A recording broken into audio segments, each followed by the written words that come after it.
Welcome to the Orange Cactus Coffee Podcast with Mike Kincaid and Jake Goebel. Join them as they experience specialty coffee and document their journey. These friends explore roasts and roasting methods, brewing equipment and techniques, and review the cafes they visit along the way.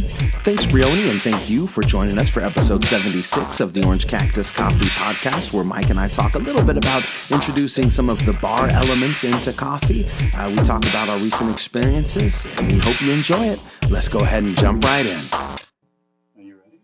Yeah, I'm already going. I want to get a few seconds at the beginning so that I can do the noise cleanup. So you're not in a noise cleanup podcast. This is not about podcasting. This is about coffee.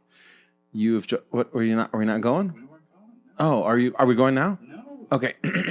What? No, I'm serious though. Seriously. Okay. Can we start now? What are we doing today? Just tell me when I can start. That's all. I thought we were going. Oh, okay. So we're going. Okay, good. So this is the Orange Cactus Coffee Podcast. I am Jake Goebel. You have reached us.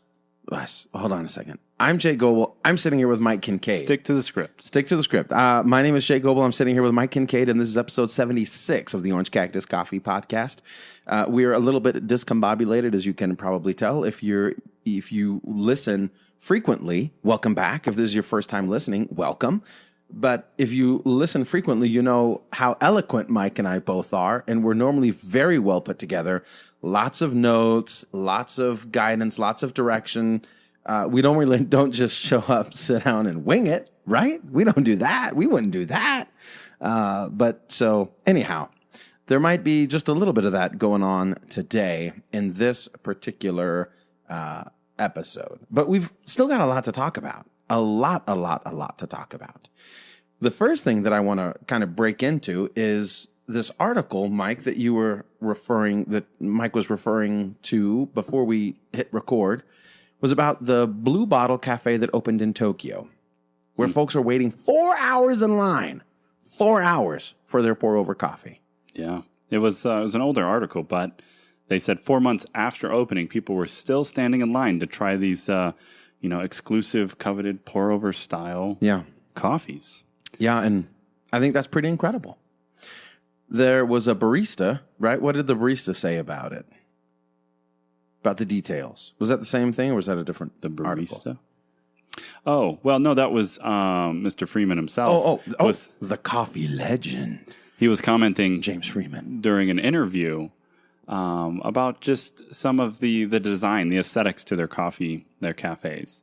And is that what you're talking about? Yes. Yeah, how he said, I don't have the article anymore. So he said their design is more about what we can remove instead of what we can add. Yeah, and I like that. And so looking at the space and the technique and everything they're using and saying, okay, is it all needed or can we remove some elements to make it cleaner?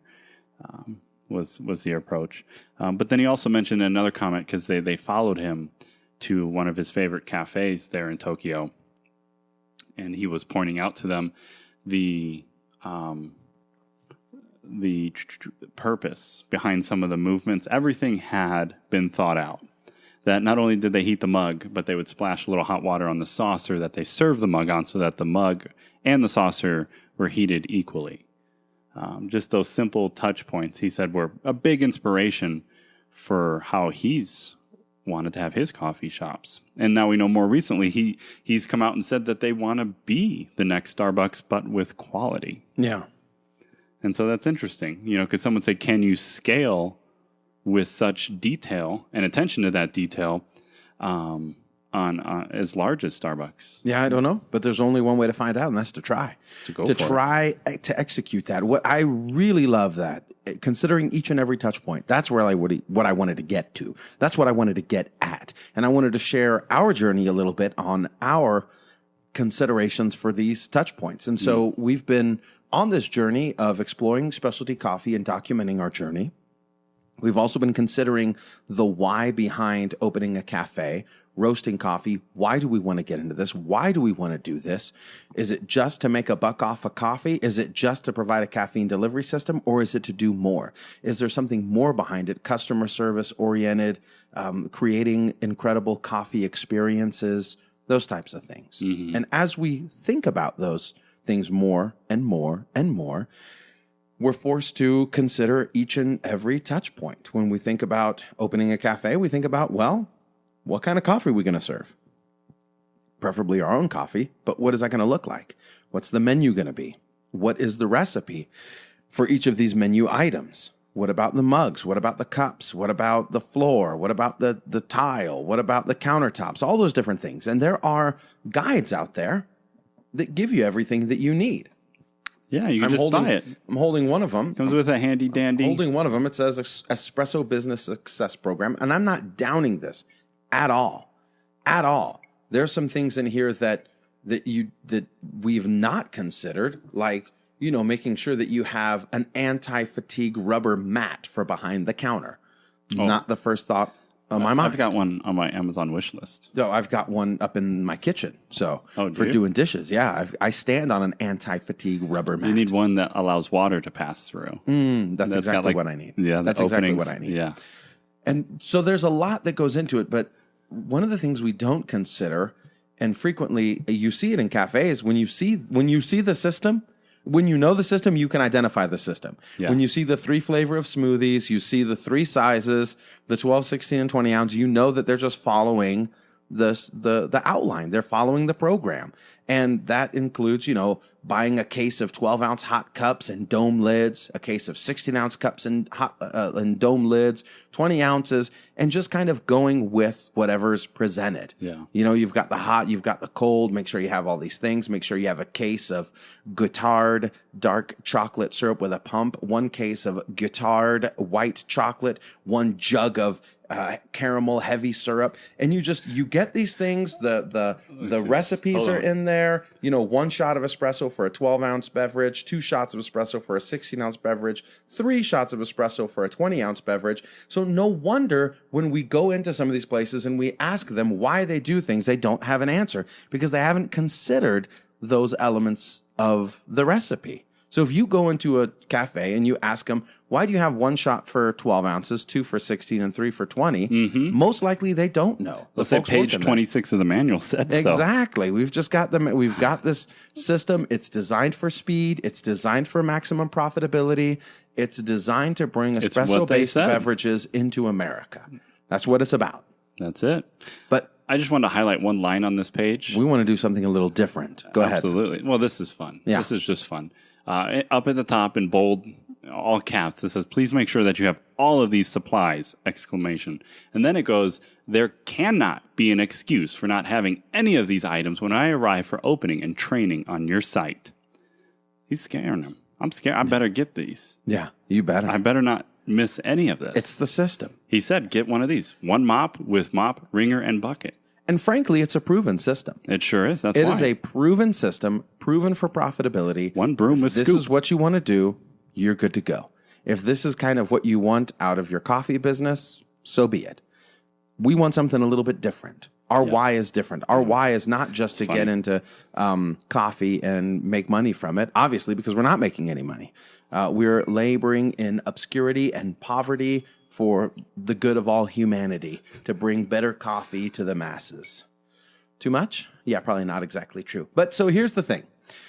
On this journey, we not only consider things for like brewing at home, what devices are going to help you brew at home and what can you enjoy at home, but also, will this translate over into a cafe experience? One of those things has been, or one of those brands that I have really enjoyed is Fellow and their Stagg brewers. I bought the Stagg X. I had some adventures getting that brewer. It's great. It's a great story. And I just recently bought the Stagg XF along with some Big Joe 12-ounce mugs. Don't forget the filters. And the filters. And it all looks beautiful. These really does. Big Joes. Yeah, Mikey's going to put some pictures there online on the YouTube. If you're watching it, they are hand wash only. They have a copper bottom. Can I say that? Copper bottom? Copper Mr. bottom. Copper bottom. They have a copper bottom, and they are double-walled porcelain, and they have no handles, but they're kind of big. When you look at them online, they don't look quite as big as they are when they show up. They're big. They're kind of double-handed mugs, two-hand mugs.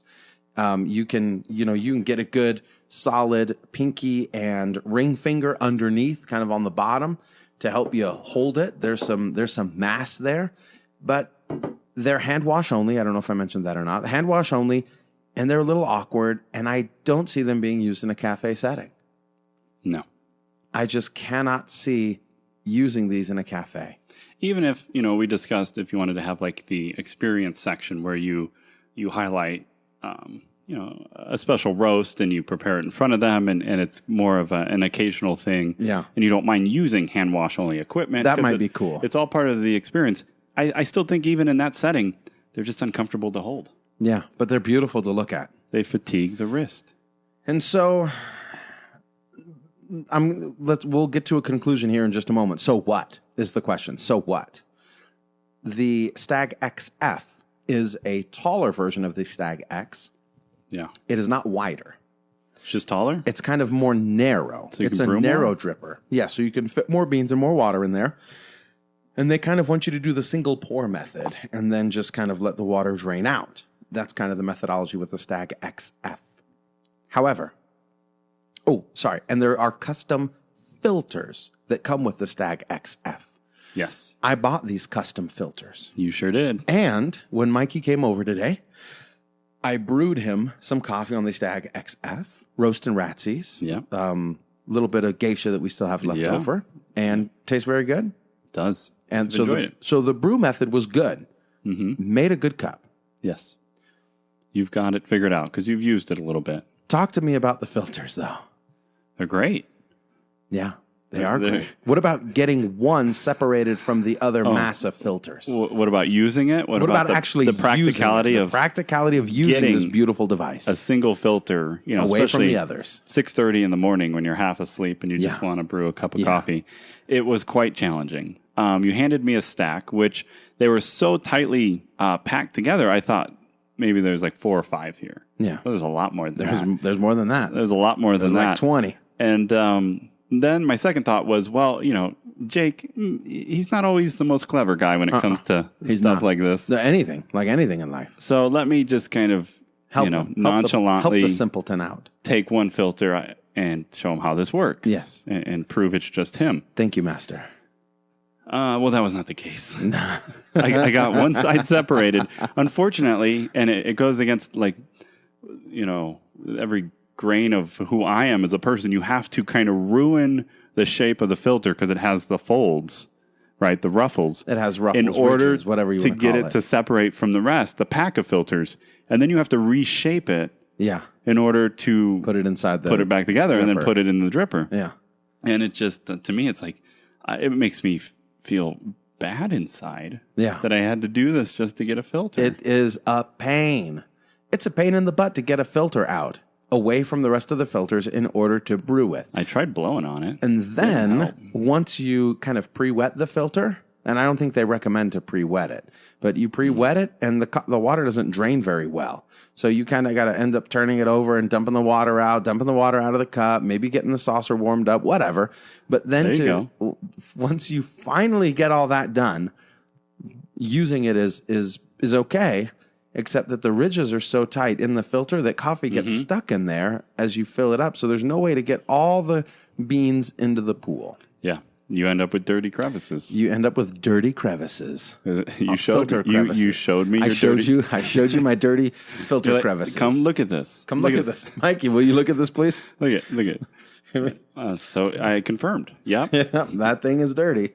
So there's a few of those details that go. Okay, well, it's not the cheapest to use. No, it's not. Or to get into, or to use the filters. They're expensive mugs. They're expensive filters. They're expensive brew devices. It looks great though. But it looks great, and that's the thing. It's very visually appealing, aesthetically incredible. It couldn't be much better. I mean, the minimalistic dark, I don't know what you want to call it, modern, approach that they've taken. I think they nailed it. Yeah. It's just great. Looks great. But functionality is lacking a little bit with the Big Joes, holding them. They're too heavy. They're too wide. Using the XF, it's just a little cumbersome to mess with the filters. It is. And it was a little disappointing because they're very beautiful, but they're not very functional. And so that's what we're striving to find the right balance for, right? Is form and function. So just because the form is beautiful does not mean that the function is beautiful. And some of them... And that's a statement for life right there, buddy. And some things function very well, but they ugly to look at. Ugly. Because there is something special when you have the whole setup going and you had it on that nice cube. What was it? Yeah, the Hario cube. Was it the Hario cube? It looks good. It looks good. And when you're using something that looks good, it makes you excited to use it. Yeah. And so unfortunately, though, I think you could overlook those, or maybe you get better at separating the filter. Maybe. But to me, that shouldn't even be a consideration. Yeah. So it's like one of the tests that you have to pass when you sign up to work at Orange Cactus Coffee is the filter separation test. They bring you in. And the timer? Blindfolded. Go. Blindfolded with the Stagg XF Time's filters. Up. Time's up. Sorry you didn't pass. I'm afraid you didn't pass your probation. We're going to have to lay you off. Secret is you must destroy it, right, in order to use it. Yes. It's like in order for there to be anything good, it must die first. So on the other hand, another example of something that's very aesthetically pleasing and functional. Yeah, roll with it. So it looks good and it feels good. It works well. Oh, man. Is the Hario cold brew bottle. Oh, yeah. It comes with a little chamber and a very fine mesh filter. Super fine. Super fine. I think it's plastic. It's not paper. It's some sort of plastic or some sort of, I don't know, vinyl. I don't know, polyester, something. Coffee beans go in there. It goes into a rubber kind of top or... Yeah, this is great. Top of the bottle. Top of the bottle. Top of the bottle is Top of rubber. the morning to you. Top of the morning to you. Top of the morning to you. The bottle. It's like an infuser bottle, if you're familiar with those. It goes, and then in the bottle, you pour the water in, and boom, it gives you a 12-to-1 ratio, kind of 12 and 3/4, 13-to-1 ratio. Right around in there, and you're ready to go for... Set it, forget it. Set it and forget it. They say leave it there for 8 hours, pull the filter out, now you can pour it. Now, I've been double filtering it because I want a paper filter. I want a little cleaner cup. It's because you're a coffee snob. But you don't have to have a clean cup.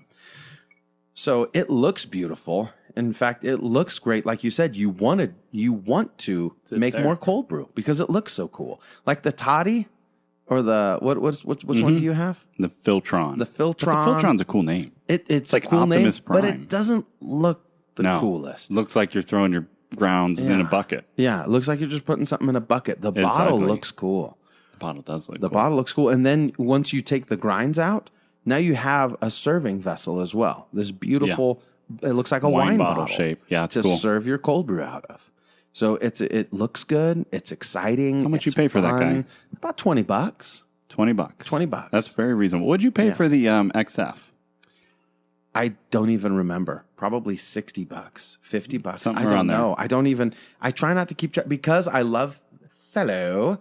Because I'm such a brand fan, I don't even care. Don't even care. I don't What are even the filters? look at the price. We got to give some I prices. don't even look at the prices. Ooh, I'll check out the Fellow coffee. Look at you. Why are you destroying everything in the studio? I was trying to show off the cold brew with the semi-melted round cube. Wait, not a cube. Sphere. It's a sphere. We didn't do a cube. There's a sphere in there. It's my first time using the Wintersmiths. I was going to get to that. I know you were. Okay. You've introduced everything. It's my turn. Oh. That's why I put it on there, though. You asked why it was on there. I'm telling you why. The Stagg is $60. $59. And so I've spent $120 because I have the Stagg X. You done it. And the Stagg XF. The only thing you don't own is the kettle. Is the kettle and the Stagg tasting glasses. They're $30 for a pair. Oh. And of course I've got the Prismo. The Prismo coming. Oh yeah. The Prismo, which is an attachment for your AeroPress. So don't come at me like I'm a hater on Fellow. You love some Fellow. I love me some Fellow. I buy everything. Don't even come at me, bro. Don't even come at me. You use the Big Joes despite, the wrist fatigue. I'm with you. Despite the wrist fatigue, despite how uncomfortable they are, in spite of all that stuff, I remain firmly committed to Fellow because I like the way it looks. I like how the O has a bow tie in Fellow. Good design. But I wonder if because on the Big Joe... The Big Joe is $30. These were $30 each. Feels like it. Yeah. I think it's all right here in the bottom, in the copper. It's all in your bottom. All that weight is in your bottom. Yep. You sit on that wallet? So the Prismo is $17.50. For those of you who haven't had a chance to go buy it, go buy it. This, I think it's because it's double walled, right? It's insulated. It's double walled. It's insulated. Because the inside is straight up and down. And the outside is angled. Tapered. And so I think to have that double wall, it just ended up being so big. So big. It really is big. Yeah. So of all the glasses and mugs and things that I've experimented with so far, I have not found the right ones yet. Remember, I did the glass double walled. Yeah, I like those coffee ones. Those are good, but they just don't. Lino, it's not quite right. Lino. It's not quite right. Lino mug. And then this is the Fellow. It's not quite right. But what is right? I'm sorry. I tried the Libby 20-ounce clear glasses. They're too big. They need to be 12-ounce glasses for iced coffee. Yeah, too big. But what goes in that glass has been perfect, and that's the Wintersmiths. Wintersmiths ice spheres, clear ice spheres. That has been as advertised. That has been as awesome as I thought it was going to be. Everything about it is so rewarding, is so exhilarating, is so exciting, and it's all about the ice. So if you don't like ice, I guess now is a good time to turn us off because we're going to talk about ice for a few minutes. If you don't like ice, it's because you haven't experienced it. One of the coolest things about these clear spheres of ice that you can make is that you put the ice ball inside the glass, you fill it up with cold brew, and you can look through the top of the ice and see all the way through to the bottom. Yeah. You can see kind of like the little logo. In this case, there's a little anchor on the bottom of that anchor glass that Mikey is using. It's great. We were thinking, what could we put on there? Like if we had branded with a little cactus. Little cactus in the bottom. Or the Latin saying, what would it say, carpe diem? Carpe diem, seize so when the you day. finish the drink, you could see. Yeah.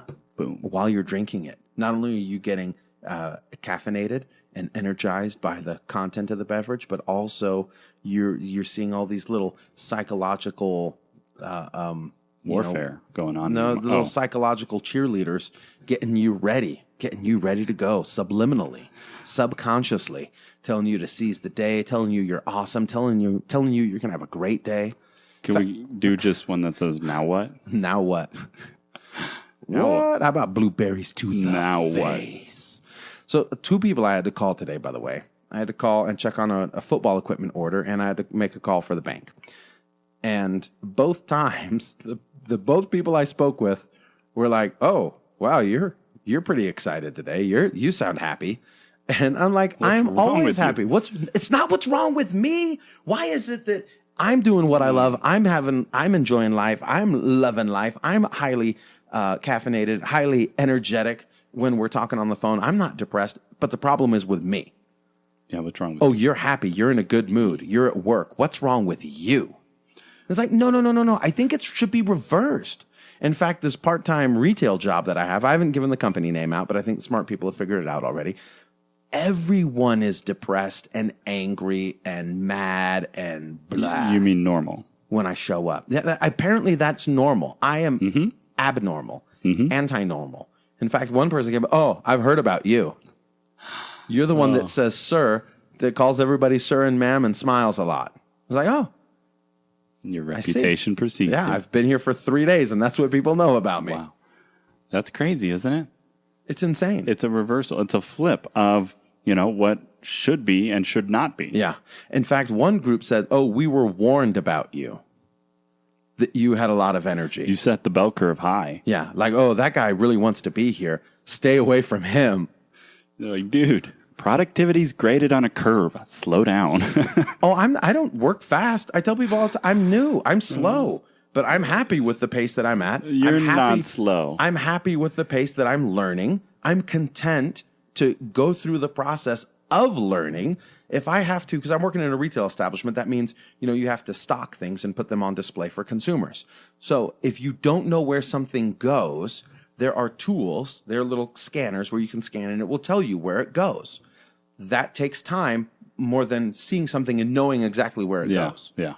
So I'm slower than most people. At that. But once you know this product goes on that shelf, I'm ready to go. I bet you're faster than most people. But I care about the display. Sure. I care about doing things right. I care about rotating, foods by expiration date. I care about all those things. Wow. I care about the visual appeal for the consumer when he comes into the store. And I'm learning a lot so that when we roll a cafe, what are we going to put on the shelves? And the answer is nothing. No, I'm just kidding. Yeah. Blank. Minimal. As we started in the beginning. It's what you take away. It's what you take away, not what you add to. Come on. Yes. We're tying it all together. Yes. You thought we didn't think Yes. this podcast through, but Yes. it's been in the making for months. So the ice spheres, to kind of bring it back. Yep. In a circle. In a sphere, in a circle, in balls. I haven't tried the cubes yet. But so I've been making them every day. 4 at a time. It takes 24 hours. So I get up in the morning, I pull one out, I put the next ones in, and I've just been putting them in a Ziploc bag, not in a tube, and they've been fine. They last fine, they show up fine, they taste fine, they look great. I have really been enjoying the ice, and I think it's an incredible touch point. That's cool. I didn't even think about that. Just taking them out of the mold and saving them. Yeah, that's what I do. You've got a bunch of spheres. I had 9, and then after Mikey showed up, I have 8. But do you start to covet them? Like, how many spheres we got left? Okay, 10, we're good. Yes. You can serve an iced coffee. I think so. We're down to 3 now. I need those. Nope. Sorry. Nope. Those are mine. No, give them the dirty ice. Give them the dirty ice. Give them the ice out of that bag. How's the cube? You didn't show me the cube. The cube just as cool, but I haven't done the cube yet. You haven't done the cube? No, I haven't done the cube yet. I'm so in love with the spheres. And you know what I love most about time. the spheres is I love pulling them out, and if there's a little impurity in it, because the way the mold is, sometimes there's a little, like 2 little, knobs on. Look, they're little nipples, one on the top, one on the bottom. They're little bobs for the that stick oxygen. out. No, just how the mold is. Oh, okay. And for the oxygen to go through, whatever. So I take a little knife and I can clean them up a little bit, and I almost feel like one of the Japanese bartenders. Are you saying you've most likely handled this? Yes. Oh, I handled that. I handled handled that that sphere that I just drank my cold brew with? Yep, 2 cold brews out of. Oh. And I trimmed it up, made it real nice. Could be a reason. I've never had a cold brew quite that tasty before. Yeah. Because I don't wash I don't wash my hands. Mm-hmm. Yeah. It is cool. So the Hario cold brew device, you give it 2 thumbs up. Yeah. It's worth looking into. Especially when you did see what else is on the market for $20. I know, in comparison. Well, you did mention though, and I don't know if you went into it. The filter, right, you said was mesh, which produced a little bit, it let some of the fines through. Now that can be attributed to a few things. It could be the grind, it could be your grinder. We don't really know, but you then you tried to filter it again using the Hario V60. I did. And those filters. I did. And it still kind of clogged those filters up, did it not? It did, yeah. Yeah, so some fines, because what gets through ultimately, or obviously, is very fine. Yes. So it plugs the pores in the filter even. Yes. Yeah. So what's coming through is very fine. And it kind of depends, I think, on how you like your cold brew. Yeah. I mean, if you like it super clean, which I think I'm kind of developing a desire for the super clean cold brew. Mm-hmm. And so you're going to have to find a way to use a paper filter. And I think that's where the Toddy and the Filtron really shine, is in the product that they make. The finished product is very good, very clean, really just kind of an industry standard. Now, the Hario, I probably should have washed. I don't know if I'm supposed to wash that filter or not, but I didn't send it through the washing machine. I rinsed it a little bit, but that's it. Since then, I've kind of washed it to hopefully get some of the gunk and the funk or just kind of manufacturing stuff out of it before using it again. The Stagg has been good to use. It's been fun to use. The mugs are not the answer for a cafe. The Libby glasses are not the answer. So I still got to try and figure that out. I want to get the whole recipe, the whole everything dialed in before, we start a cafe. Yeah, that's the goal. I think it's important. So the right glasses, the right touch point, how are you going to serve it? Are you going to have, what I've found is that I don't like the sphere in a tall glass. It just kind of floats at the top and it looks weird. It needs to be in a smaller glass, shorter glass. And you'd said something earlier, Mike, that the alcohol industry has figured a lot of these things out. And I think it's almost by necessity because they're charging $7 a drink. Whereas the coffee industry is lagging behind a little bit because we just kind of say, well, it's good enough. Here's a plastic cup with your name written on it. Here's a paper cup with your name on it. But I won't write, never mind, political sayings on it. I refuse to write whatever. I refuse to do these things. Just take it and be happy. And bartenders or the alcohol industry seems more like service driven. Yeah. Like, I can make that for you. I can do that for you. Yeah. And coffee, if it's good coffee, is more snobbery driven. It's experience driven. I mean, the bar industry, and I think you've seen some coffee shops try to take the bar scene and translate it into their shop. Yeah. Where they actually have the bar and there's really no line. And you come up, you order just like you would at a bar. I like that. And they say that that's kind of unique and fun, but it also is challenging. Yeah. Because just like at a bar, sometimes you might be the next one, that's supposed to be served, but you're not the loudest guy in the room, so you don't get served. Exactly. So you got to kind of fight for, and who wants to do that in their morning routine? You're going to go stand at the bar, I got to wave my, okay. Wave money around. Wave money around. That'll track me down. That'll track me down. I want a caramel macchiato. No, where are you going? That drink doesn't exist. Yeah. No, the drink you ordered, it doesn't exist. Oh. Well, can I get like a chocolate macchiato? That drink doesn't exist. And just so you know, a macchiato is a shot of espresso with a little foam on top. Can I get that then? Can I get anything? On ice? I got to go. I think that's why I like the idea of having a to-go side and a here side or a stay side or a bar side. Yeah. If you got time, you ain't in a rush. Yeah. Have a seat. Come kick it. Have a seat. Jake will be right over. He's not normal. Yeah. But nonetheless entertaining. But he'll be here in a moment. So, kind of switching gears here. Up or down? Those are kind of things that we are looking at. The things that we currently sell are coffee and hats. Yeah, go together. And we don't do a good job of selling either of them. But we want to let you behind the curtain again a little bit here. And that is, we're almost out of the saguaro, which is it's a single origin bean. It's not a blend. It's a single origin, but it is a category of bean that we want to be able to stand up well to cream and sugar. A good everyday. An everyday drinker that everyone almost would be able to appreciate. A greater majority. So your coffee snobs might say, oh, yeah, that's a good drink. It's not my favorite, but it's good. Exactly. It's good. It's well roasted, well balanced. I like it. Yeah. And then, something that your grandma or grandpa tastes, and they're like, you know what? This is the best cup of coffee I've ever had. Yeah, by comparison. Sure. Doesn't necessarily have kind of the bitterness that, the Folgers and the Huban and, that coffee has that's been sitting on on a hot plate inside a Mr. Coffee. Warmed up in the microwave, left over from yesterday. Yeah. It's not that. Ain't that. It ain't that. Could be. But people will take it. They like it if they want to put the raspberry mocha carnation instant coffee creamer in there. It's going to hold up well to that. Yeah. That garbage. You'll say sure. Yeah. Got you. Yeah. No let's problem. Roll. I'm going to compliment that. It's going to compliment me. My TDS allows for that creamer. If this is what you like, then that's okay. We like it as well. So Come on in. So how many saguaros do we have left? I think we have 5. 5 left.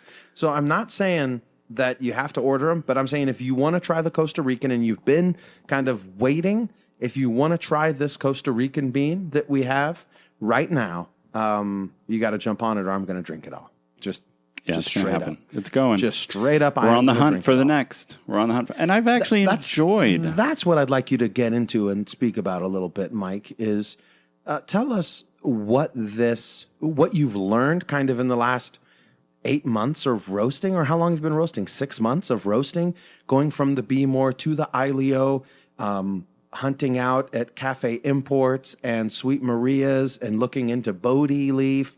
Kind of what have you learned, and how has that influenced the current hunt for the next saguaro bean? Mm-hmm. Great question, Jake. Thank you. I thought it was pretty good. Do you not want to answer it? Are you stalling? Do you need me to ramble on about some nonsense a little bit more to give you some time to think? Or? No, there's many things to talk about in regards to sourcing the next bean. Yes. Good. I was hoping you could speak about one of them or two of them here. So what I have learned is that typically it is true. You get what you pay for. Mm-hmm. You pay more per pound. And now, to preface that a little bit, if you can't order a lot, if you have to order a smaller quantity, say 50 pounds, you're going to pay more per pound just because... you're ordering less. Exactly. Yeah. But it still holds true that you get a better bean. I've tried some beans that are cheaper, and I've been tempted. From what I've seen, there's a lot of sales, and Bodhi Leaf throws it out there. They've got, and it's still classified as specialty coffee, but they don't give you as much information. And there's not as much, they don't even have a scoring method. Now, Sweet Maria's has scoring. It's their own scoring, so keep that in mind. But it does allow you to kind of buy with confidence because they seem very honest and trustworthy and transparent. They've built a reputation like that. Exactly. Well, and as I've tried different coffees from Sweet Maria's scored differently, I've agreed with their scoring. I've seen why they've scored ones, some Ethiopians at 92 and 93, and I've seen why some of them are lower at 85, which I think is kind of the lowest that they go. So just keep that in mind. So I'm still struggling. We're trying to find for the Saguaro, the next one. What I look for are chocolatey, nuttiness. Sometimes like Sweet Maria's will even have on their description, everybody's favorite or a crowd pleaser. Yeah. I'll start there, and it gives me a good place. I'm still... And they have our confidence. What's the guy's name from Sweet Maria's? Tom has our confidence. The tasting notes, we've tried a lot of beans from Sweet Maria's. Yes. And the tasting notes that he puts in there... are very good. We've gotten. I mean, it's almost like being able to apprentice under a master roaster. And it is nice. Kind of a taster. Sure. A Q-rated taster. Yeah. I mean, he kind of guides you, says, hey, this is what I'm getting. Yeah. And then it kind of allows you to taste and be like, okay, yeah, I see that. I get that as well. I see where he's coming from. Mm-hmm. I can taste the cinnamon there. I can get dark chocolate versus milk chocolate. I see the almond or the hazelnut. Yeah. I don't see it. I taste it. And he gives recommendations for roast degree, where they think this coffee shined the most. And then they even sometimes will say if it's good for cream. And so that is helpful for us as we're still learning. We take that information, we digest it, we compare it with what we got. Now, it also, though, as Jake's mentioning, as you do that, you get the confidence then to try something that, okay, I've had coffee from this region before. These are kind of what my experience has been in the past. And you could order from another supplier, and you kind of know what to expect. Yeah. And it gives you the ability to then say, okay, it was cheaper, but it's still good, or vice versa. No, this isn't nearly as good. Yeah. And you know that you're on the right track because of having someone like, Sweet Maria's and Tom's and giving you the notes and the detailed information so that you can learn what to expect. So that's...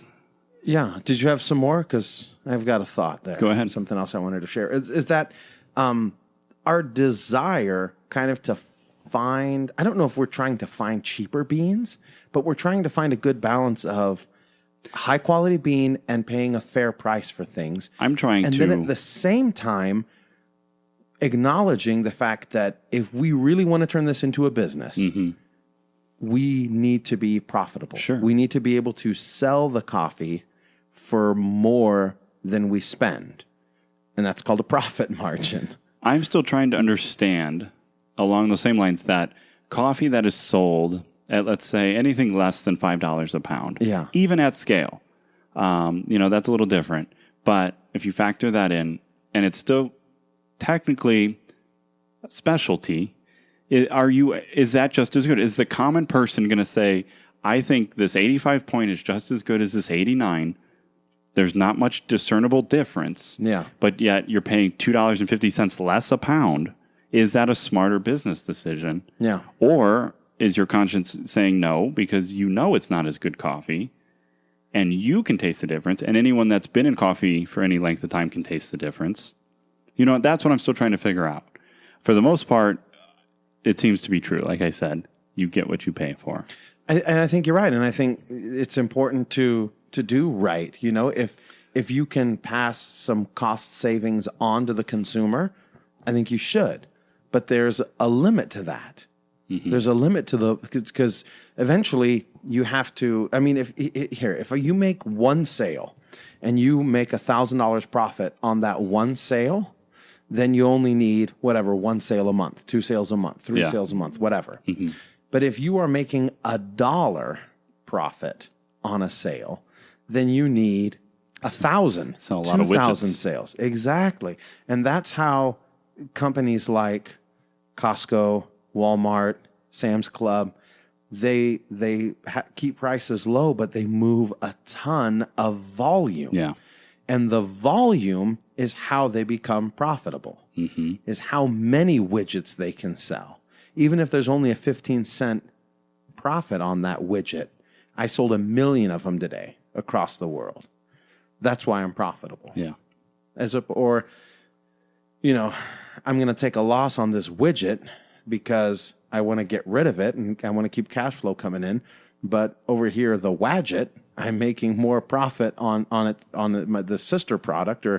And so that's where I'm going to make money and stay in business. It's kind of adjusting as you go. Yeah, so I know that's what's hard for us is because ultimately, too, I don't want to get caught up in price per pound because what if you found, what if there's a coffee that we just love? We enjoy it. Yeah. And it's excellent coffee. And yes, maybe it was cheaper, but we're still enjoying it and we think our customers would enjoy it. So then why not serve it? I think where the integrity and where you could still hold true to your conscience is if it was cheaper for us, we probably would try and offer it cheaper for people buying it. Yeah.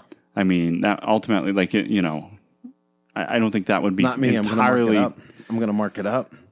I don't think that would be something I would be comfortable with, knowing you're serving a product that is by definition cheaper, but yet you're telling them to pay just as much as something that previously cost more. Yeah. So you drop it down a couple bucks. Yeah, and I think you got to stay in theme. So the Saguaro specifically, we want that to be an every person's cup, an every man's cup, a daily appeal drink. To a wider audience. We want everyone to be able to drink it and to enjoy it. And so we price it accordingly. Mm-hmm. And if we were able to lower that price, I think we would lower it. Mm-hmm. Absolutely. But we can't pay each pound to do. I mean, we probably do if you factor all the things that we pay for into account, like like the coffee itself breaks even, but what about the, running the podcast and all those different types of things. Everything else that goes into it. Everything else that goes into it. No, it's all expense, when we're first building. So that's where we're at. We're looking for the next Saguaro. We're going to try and do samples and find another one that we really just like. And I think it's been nice because, our first was the Mixteca, the Mexican bean. I missed that. Really enjoyed that bean. Costa Rican was, I think, a rocky start. We had a great experience with the sample roasting. Yep. Pulled the trigger. A little rocky at first, but then we kind of got that dialed in, and I think I've enjoyed Learned a lot about cupping. Yeah. Just from having to do it. Yeah, mugging and cupping. Profile roasting. And then, amidst that, we switched roasters, so that was a little challenging. Yeah, but right now it's totally dialed in, and now we've got 5 left. Now we're down to 5. Yeah, and I'm going to drink it all. So drink it all. It's delicious, and I like it more. I like it. More with the that's hot. AeroPress than kind of any other method. But I've been using it, different methods, the Silverton, the Stagg, by Fellow. Yeah, you like Fellow. But the AeroPress really shines. It really shines. Very consistent. So that's about roasting. You get what you pay for, but then ultimately, if you like the coffee And it's still what I don't, and Tim has talked about this, Wendelbo before. He says there's a lot of shops that he's personally seen where they are charging premium prices, but they are not selling premium coffee. They're taking advantage of the hype, of the aesthetics, of everything else that makes the consumer think they're getting a high quality product. But they're not. When someone that rolls up like Tim's like, what are you serving here?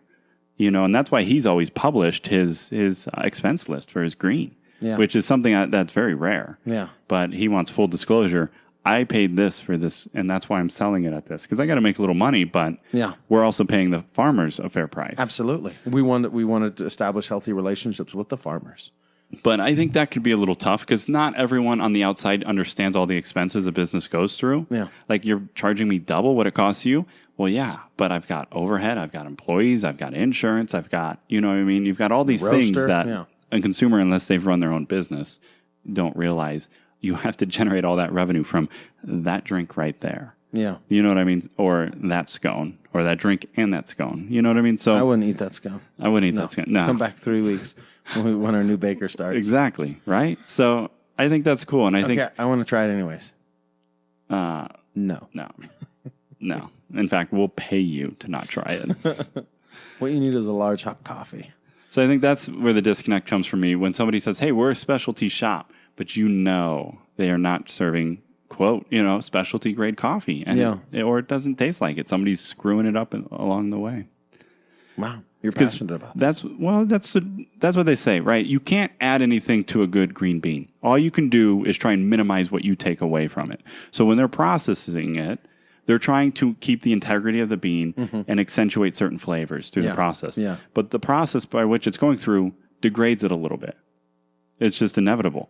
And then when you roast it, you're degrading it. You're trying to preserve or accentuate certain properties of that bean. And then when you brew it, you're trying to do the same. You're not adding anything to it. You're just trying to preserve I'm adding a lot of love to it. What it already has. So what value as a roaster, as a barista, as a brewer, are you bringing that you can charge more? Yeah. You're bringing out the qualities it already has, or you're not ruining it. Yeah, I'm not ruining it, and I'm providing excellent customer service. He's ruining it. So anyway, that's... Just give him the coffee, Mindy. Some of the thoughts I have. Ruining it. Exactly. And espresso over ice, that sounds good on some days. Yeah. Just chill it quickly. Shoot it. Yeah. Especially like someone like you, Jake, it's super hot. You don't even question. I just kill it. Ooh, that was hot. Ouch. Probably should have let that I think I burned my mouth. That really hurts right now. Probably shouldn't have done that. Espresso over a sphere. That's the one thing I haven't done. I haven't, and that's probably what went through your mind listening, is you were thinking, well, have you tried it the Japanese style yet? Have you hot brewed over the sphere? I have not. I have not hot brewed onto the sphere yet. Well, do it.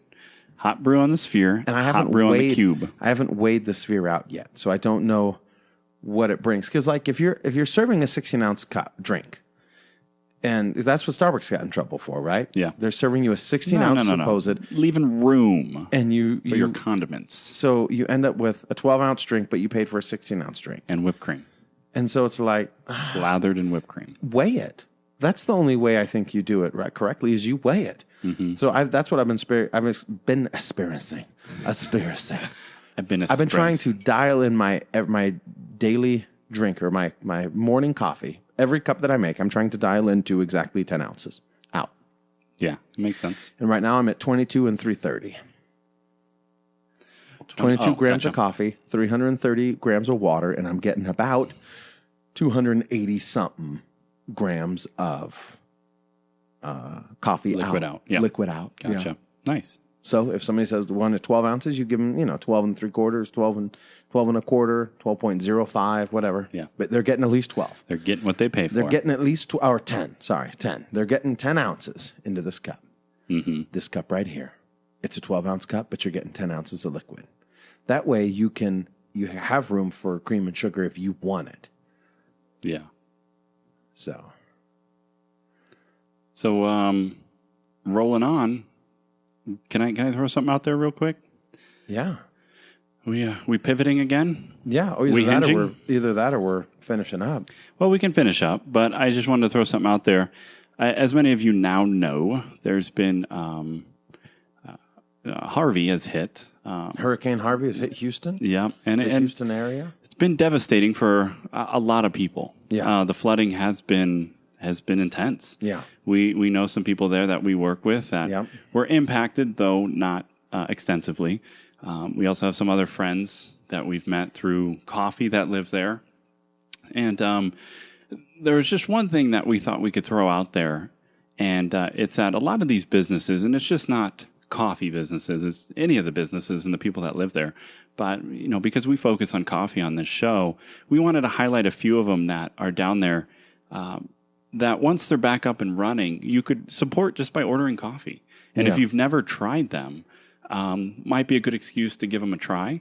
And here's a list, and maybe I'll send this to you so you can include it in the show notes too. But there's Blockhouse Coffee and Kitchen, Fort Bend Coffee Roasters, Boomtown Coffee, Amaya Roasting Company, Java Pura, I think I said that right, and Perlin Coffee Roasters. I think they're all kind of based down there in Texas, and probably have some locations that have been impacted. And if you're wanting to do something and it's coffee related to support them. I think that would be great. So just wanted to, in passing, throw those names out there, those cafe names. Yeah, and we'll put a list into the show notes. You can definitely help. There's some other charities and things like that. I think, just be careful who you're donating to. Mm-hmm. Just be careful where you're sending your money.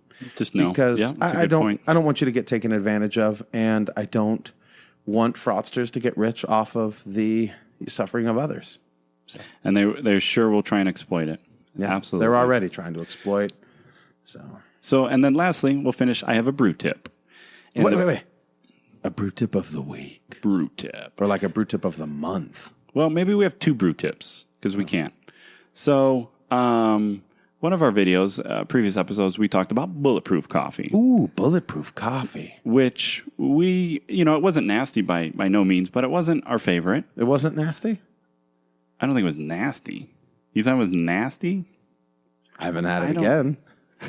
I wouldn't have it again, but I've had worse just black coffees from places. That's true. I've had worse coffee. Yeah. Good. Well, good. Well, there's a lot of people that love the bulletproof. Oh, are we getting hate mail? No, we're just getting people like, hey, I like it this way. Oh, okay. And so I thought it's worth highlighting because that's what we're about. It's a conversation. Can we give them some shout outs here from the YouTube as well? So, who's this from? This is from Grits Gravy. This is from Grits Gravy? Oh, nice. Grits Gravy. Yeah. He loves the bulletproof. But he says if you use a light roast, you need some base in that cup. So he recommends the Blue Bottle Dripper, 1:15 or 1:16 ratio. Just stir the bloom and or second pour. Extra turbulence helps the balance. He likes the French press also. And then he says dark roast like Pete's is killer with it. Yeah. So give that a go if you're not liking it. Stir the bloom, second pour, a lot of agitation. He uses Kerrygold butter. I've heard Kerrygold is the way to go. And maybe that makes a difference. Maybe that does make a difference. And then Zenwise MCT oil. Okay. And he usually ends up with about 400 grams of coffee. He's got the whole kind of breakdown here that maybe we can link to, or you can check it out. And Grits Gravy, good to go. Yeah. By the way. Good dude. Reliable. Very reliable source here. Yeah, he commented on our last episode 74, two back. Coffee after that. Immersion, he says, coffee after I brew, immersion blender, and it's creamy goodness. Yeah. I got to try. And you know what? If Grits is saying that there's a better way to do it, I got to try it now. I got to try a little darker roast. I got to try the French press, get a little dirtier cup, and then I got to try me some Kerrygold. Yep. Kerrygold. So don't get the salted. Make sure you get unsalted Kerrygold. Yeah, make sure you get unsalted. Okay, so that was a suggestion. Here's the other brew tip we'll throw out at you. It comes from another comment on one of our videos. Yeah. Who's it from? It's from Danny Boy 7783. Danny Boy 7783. Appreciate you taking the time to comment on the video. Here we go. Yes, we do. So I won't read the whole thing. Why not? Well, would you? Yeah, go ahead. Yeah, I'll let you read it. Here we go. Hey guys, I mean, he took the time to write it. We'll take the time to read it. Hey guys, enjoyed the video and your attentiveness to the comments here. I'm a zealous black tea drinker, no milk or sugar, but my wife likes coffee. I have, on occasion, gotten her blue bottle, whole bean, single origin, and blends. Actually kind of enjoy them when I've sipped them from her cup. That's a good man right there, taking care of the missus. Because you can't go wrong with blue bottle. As much as I want you to buy Orange Cactus, you can't go wrong with blue bottle. Nope. I'm not mad at you at all. I like the smoother, more delicate flavor of a higher quality coffee, which for me is very reminiscent of tea, but more robust. I'm not looking to jump ship from drinking tree. It's okay. Your secret's safe with me, Danny boy. Your secrets are safe with me. I won't tell nobody. But I'm curious if you could make some recommendations for a tea drinker looking to explore coffee a little bit. Also, will different brewing methods give me a brew that is more like what I am searching for? For instance, the dripper you reviewed here versus a standard coffee maker. Great question. Cheers. Great question. The answer is yes, yes, yes, yes, and yes. And I did reply, and I won't go into it. I gave as detailed a reply as I could offer. Yeah. But to summarize, I thought it was a good thing to highlight on the podcast here. We would say, like you just mentioned, yes. Yes. There are certain coffees you would want to gravitate towards. There are certain brew methods we would recommend you use. In the comment, I said, hey, you like tea? Definitely Ethiopians, Kenyans, African coffees, you're going to find more tea-like flavors. Yeah. You can just, pull out the floral, pull out some fruity. I told them at the end, if you're up for it and your pocketbook can carry it, a geisha might be something you'll love. At a little, and they're going to last a little bit longer, I think, because you're going to go with a little lighter ratio. And that was, I think you go with a 20-to-1 ratio with the geisha with some of these floor ones. If not, maybe a little more like a 22-to-1 ratio. Wow, we're so on. It's exactly what I said in the comments. Start right there. Wow, we're kind of. It's like we share a brain. Yeah, what am I thinking right now? You're thinking that these Duracell batteries need to be separated so you don't get them mixed up with used batteries. Or at least that's what I was thinking. I've already separated them. Wow, that is incredible. I already took the used ones and I put them down here on the floor so I wouldn't mix them up. Hey, nice. Wow, what else am I thinking? No, we're stopping there because that's going to get awkward. It's going to get awkward. And then to finish that up, yes, the brew method. Something like a Hario or the blue bottle on a lighter ratio will accentuate those floral tea-like properties over. And this is, I haven't locked this in yet. Lock it in. Danny boy, I ain't locked this in yet, but I'm close to this. I'm close to immersion and flat bottoms being better for the base cups, kind of that traditional coffee flavor.